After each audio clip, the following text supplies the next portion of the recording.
Guys, welcome back to my channel. আশা করছি তোমরা খুব ভালো আছো। আজকের নতুন একটা ব্লগে তোমাদেরকে অনেক স্বাগত।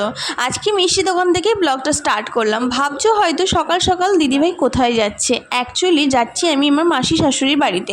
আমি, আমার শাশুড়ি মা আর ছেলে। দেখতেই পাচ্ছ রাস্তাতে বেরিয়ে গেছি, তখন প্রায় বাজে 11টার মতন। মিষ্টি দোকানে গেছিলাম দই কিনতে। মাসি আসলে আমাদের এখানকার দই খুব পছন্দ করে, তাই মাসির জন্য দই নিয়ে যাচ্ছিলাম। ফার্স্ট ট্রাফিক খেয়েছিলাম বেহালাতে। বেহালার ট্রাফিক খাওয়ার পরে মা ফ্লাইওভারও উঠে গেছিলাম। তোমরা নিশ্চয়ই দেখে বুঝতেই পারছো। আর মাসির বাড়িটা কোথায় তোমাদেরকে তো বলাই হয়নি। মাসির বাড়ি দমদম এয়ারপোর্টের কাছে। আমাদের বেহালা থেকে দমদম এয়ারপোর্টে যাওয়ার জন্যে প্রায় 1 ঘন্টা 2 ঘন্টা টাইম লেগে গেছিলো। আর যেহেতু আইটিসি পাস থেকে যাচ্ছিলাম, তাই তোমাদের দেখিয়ে দিলাম একটু। এখন প্রায় জ্যামে আটকে আছে, আর 10-15 মিনিটের মতন লাগবে পৌঁছাতে। এই শর্টলেক পুরো পার করে দিয়েছি, এবার হচ্ছে জ্যামে আটকে আছি। রাস্তাঘাটে বল দেখলে তোমার নিতে হবে। ওইটা বলটা এখন কোথা থেকে নিয়ে আসবে? এইখানে একটা বলের মতন দেখতে পেয়েছে, কি করে নিয়ে আসবো বলটাকে? কি করে নিয়ে আসবো? হ্যাঁ, না ওটা চিনি না আমি। বলো বল, বলো বল। ওটা বিগ বল। ঘেমে স্নান হয়ে গেছে। ইস, একদম পুরো ঘেমে স্নান হয়ে গেছে। বল লাগবে, বল লাগবে। পাঁচটা তুলে দেবো।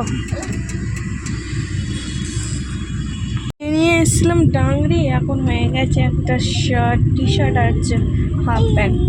গরমের মধ্যে সব খুলে এক্ষুনি পরে যেতে দেখিস। গরমের মধ্যে সব খুলে দিয়েছে। থেকে নেমে গেছি, এবার হচ্ছে মাসির বাড়ি ঢুকছি। মানে মাসির বাড়ি গলিতে ঢুকে গেছি। 1-2 বাড়ি পরেই হচ্ছে মাসির বাড়ি। একটু দেখায়, মা সামনের দিকে যাচ্ছে। এই যে মা যাচ্ছে, আমিও যাচ্ছি।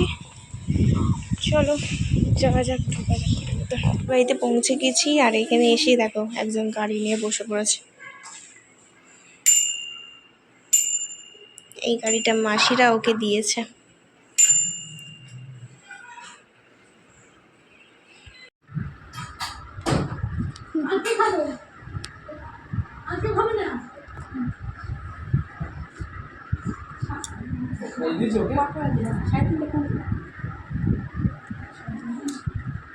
ये नहीं चौके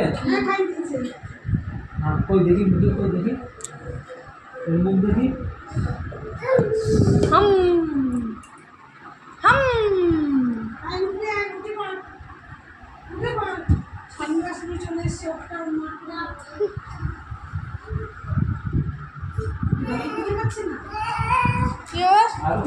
আমার নাম দেখ যা করো এন উঠবে, এখানে উঠে দেখতে পাবে। উঠবে? বল কই, বল কই, কই বল কই, কই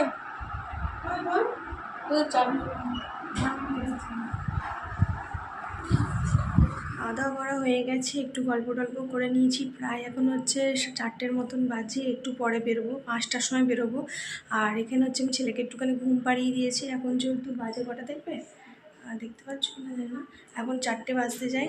4টের সময় বেরোনোর কথা ছিল, কিন্তু যে আমাদের গাড়ি নিয়ে এসছে সে একটুখানি বেরিয়েছে, তো একটু লেট হবে, 5টা বাজবে। তার জন্যই হচ্ছে আমরা 5টায় বেরোবো। লিপস্টিক দিয়েছি, টুটে গেছে, যাওয়ার সময় জাস্ট চ্যাপটা করে নেবো। তো যাই হোক, ওই ছেলে এখন একটু ঘুমাক, আর একটু মাসিদের সাথে গল্প টল্প করে নিই। তারপর তোমাদের সাথে যাওয়ার সময় দেখা হচ্ছে। আর কী কী খাওয়ালো সেটা তোমাদেরকে একটু বলি। আজকে মঙ্গলবার যেহেতু, তাই মাসিদের নিরামিষ হয়েছে, পনির তরকারি হয়েছে, তারপর হচ্ছে পোস্ত হয়েছে, লাল শাক ভাজা ছিল, উচ্ছে ভাজা ছিল, আর কুমড়োর একটা তরকারি, মানে সরি লাউয়ের একটা ঘন্ট ছিল, আর চাটনি, দই, আম। দমদমে যে হচ্ছে মশার জন্য বিখ্যাত আগে আমি জানতাম, কিন্তু এখানে থাকার পরে আরোই বুঝতে পারছি। ছেলের পায়েতে মশা কামড়ে নিয়েছে, কতগুলো মশা শুধু ঘুরছে, কি আর বলবো। মর্টিন ছেড়ে দিয়েছি, তার সত্ত্বেও মশা ঘুরছে। যাই হোক, ছেলে ঘুমাক, আর দেখি মশাগুলো কামড়াচ্ছে সেগুলোকে তাড়ানোর ব্যবস্থা। গুড নাইট জেল দিয়েছি, তার সত্ত্বেও মশা ঘুরছে। বুঝতে পারছো তাহলে কত এখানে মশা। এখানে প্রচুর মশা, ড্রেন টেন থাকে না এগুলোতে পাশে, কিন্তু দমদমেতে বেশি মশা। মাসিও বলেন, জানি আস্তে আস্তে কথা বলছি, আশা করি বুঝতে পারছো আমার কথাগুলো।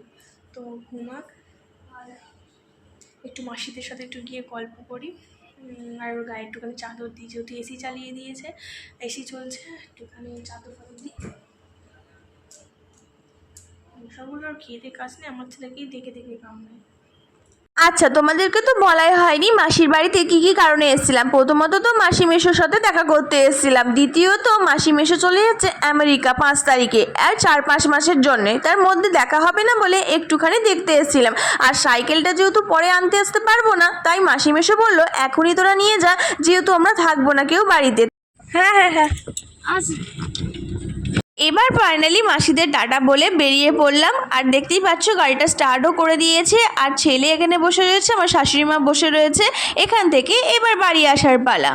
এখন আমরা বাবুইহাটি ফ্লাইওভারের উপরে দিয়ে যাচ্ছি, প্রায় 15 মিনিট হয়ে গেল বেরিয়ে গেছি ওখান থেকে। বাবুইহাটির পরেই একটা সিগনালে এই দুটো বিক্রি হচ্ছিল, লজেন আর হচ্ছে মটর ভাজা। আমার এই দুটো খেতে খুব পছন্দ হয়, যেখানেই যাই প্রায় এগুলোই কিনি। তারপর বাড়ি পৌঁছে গেছিলাম আর সাইকেলটাকে নামিয়ে নিয়েছিলাম। ছেলে এই সাইকেলটা করেই গাড়ি থেকে নেমে বাড়ি পর্যন্ত এসছে, তোমরা নিশ্চয়ই দেখতেই পাচ্ছ। ও আসলে এই গাড়িটা চড়তে এখন দেখছি খুব মজা পাচ্ছে আগে গাড়িটা থেকে। এই সবাই বাড়িতে আসলাম, আর এসে হচ্ছে এখন ছেলেকে খাওয়াবো, তাই বাটি রেডি করছি। দুধ খাওয়াবো। সেই 3টের সময় খেয়ে ঘুমিয়েছিল, তারপর ওখানে আর আমি খাওয়াইনি, একেবারে এখানে নিয়ে এসে, যেহেতু একটু 6:30 7টার মধ্যে খাই, তো আমি এখানে এসে খাওয়াবো বলে তাই হচ্ছে ওকে খাওয়াইনি সেখানে। আর রাস্তার মধ্যে এত আসার সময় জ্যাম পেয়েছি, যেহেতু মিছিল চলছিল, এখন ভোট প্রচার চলছে, তো এখন প্রচণ্ড জ্যাম ছিল রাস্তাতে। মিছিল চলছিল আমাদের চৌরাস্তাতেই, আজকে মিটিং ছিল একটা, তো সেখানেও জ্যাম ছিল।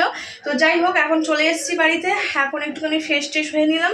এখন হচ্ছে আমার ছেলেকে খাওয়াবো, তারপরে হচ্ছে একটু চা খাবো, মাথাটা প্রচণ্ড ধরেছে, চা খাবো একটুখানি। তারপরে কি করি না করি সেটা তো পরে দেখছি, এখন তো ছেলেকে খাওয়াই আর চা করি একটু, তারপর দেখছি কি করা যায়। সে এতটা মাথা যন্ত্রণা হচ্ছিল, চাটা তো খেলাম, চাটা খেয়ে একটুখানি মাথায় বাম লাগিয়ে শুয়েছিলাম, দেখে বুঝতেই পারছো বাম লাগানো আছে এখনো, আর গালের মতো লজেন্স তাই খুলে আছে। তারপরে ভাতও বসিয়ে দিই। বাবা বলো মামা কি হয়েছে, মামা দিচ্ছি বাবা লজেন, ও লজেন খাই বলে আমার টেনে নিয়ে যাচ্ছে, তার লজেনটা দিয়ে এসে কথা বলছি তোমার সাথে। তো ওকে লজেনটা দিয়ে আসলাম, আর যেটা বলছিলাম ভাত বসিয়ে দিয়েছিলাম, এদিকে ভাত অলরেডি হয়ে এসছে। রাতে ভাত খাবো আমি সাহেব মা সবাই ভাত খাবো, আমার শাশুড়ি মা সবাই ভাত খাবো। আর এদিকে হচ্ছে আলু সিদ্ধ দিয়েছি, এদিকে মাসি কাঁকড়া পাঠিয়েছিল একটুখানি, সেইটাই গরম করছি, এখানে কাঁকড়াটা গরম হচ্ছে। আর এদিকে করে নিয়েছি ডাল সেদ্ধ, কারণ সাহেব হচ্ছে ডাল সেদ্ধ খাবে বলেছিল, তাই হচ্ছে ডাল সেদ্ধ করেছি। তো আজকের ডিনারটা এটাই করবো, ভাবছি ব্লগটা বেশি বাড়াবো না, কারণ হচ্ছে খুব টায়ার্ড লাগছে।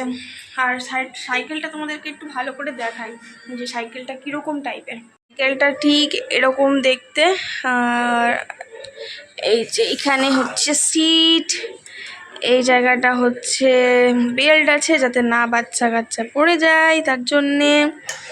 আর আশা করছি অনেকেই এরকম ধরনের সাইকেল জানো, এখান থেকে অ্যাডজাস্টেবল করা যায়, মানে এখান থেকে আমি ঘোরালে সামনেটা ঘোরে সেটা। আর এই ডান্ডিটাও হচ্ছে অ্যাডজাস্ট করা যায়, এই ডান্ডিটা কমানোও যায় বাড়ানোও যায়। তো এটা হচ্ছে মাসি দিয়েছে বলতে বলছি তোমাদের ঘটনাটা। তো গল্পটা কি, মাসির মেয়ে আমেরিকাতে থাকে, তো ওরও একটা মেয়ে আছে, মানে সাহেবের হচ্ছে দিদি হয় সম্পর্কে, সাহেবের দিদিরও একটা মেয়ে আছে, তার হচ্ছে 4-5 বছর বয়স। ও যখন এখানে এসেছিল তখন ওই সাইকেলটা ইউজ করতো। আর মেশো এটা হচ্ছে অফিস থেকে পেয়েছিল, একটা ফ্রেন্ড ওনাকে গিফট করেছিল। তো সেইটা এখন হচ্ছে ওর মানে মাসির মেয়ের ছোট হয়ে গেছে সাইকেলটা, ওর এখনো হয় না, হাঁটুতে ঠেকে যায়, অসুবিধা হয় চালালে। তো সাইকেলটা পড়েছিল, তাই এখন যেহেতু আমার বাবু ছোট আছে, ও এখন চালাতে পারবে, একদম নতুনের মতন সাইকেলটা। তো ওকে দিয়েছে, ভাই বোন থাকতে গেলে ভাই বোনের যেরকম আর কি ইউজ করে, তো সে ভাই বোনের মানে দিদির আর কি বোন যেমন ইউজ করে, যেমন ভাইয়েরটাও যেমন দাদা ইউজ করতে পারে, দাদাটা যেমন ভাই ইউজ করতে পারে, যেমন হচ্ছে কিছু খেলাধুলা থাকলে হচ্ছে সেই দিদিরটা ভাই ইউজ করে, ভাইয়েরটা হচ্ছে দিদি ইউজ করে, এরকম আর কি ব্যাপার, ভাই বোনের ব্যাপার। তো ওই জন্য মাসি দিয়েছে আর নিয়ে বলো কি চাই বলো, তো দিয়েছে নিয়ে এসছে। তো এখন আমি ভাবছি ব্লগটা এন্ড করে দিই আজকের মতন। আজকের এই ব্লগটা এখানেই শেষ করছি। যদি কিছু ভালো লেগে থাকে লাইক শেয়ার সাবস্ক্রাইব তুলনা নেক্সট ভিডিওতে খুব তাড়াতাড়ি দেখা হচ্ছে। আমার ছেলে রান্না বান্না স্টার্ট করে দিয়েছে, আমি তোমাদেরকে একটু দেখাই। রান্না বান্না করছে রাত্রেবেলা, খাওয়া দাওয়া করবে। আমাদের রান্না আর কি খায় না, নিজেই রান্না করে নেয়। কড়া নিয়ে এসছে, চামচ নিয়ে এসছে, গ্লাস মগ চুবড়ি সব নিয়ে এসছে। একটু হাই বল, একটু হাই বল, ও একটু হাই বল, হাই বলো, হাই না আগে বলো হাই, বলো হাই, বাই আজকের জন্য।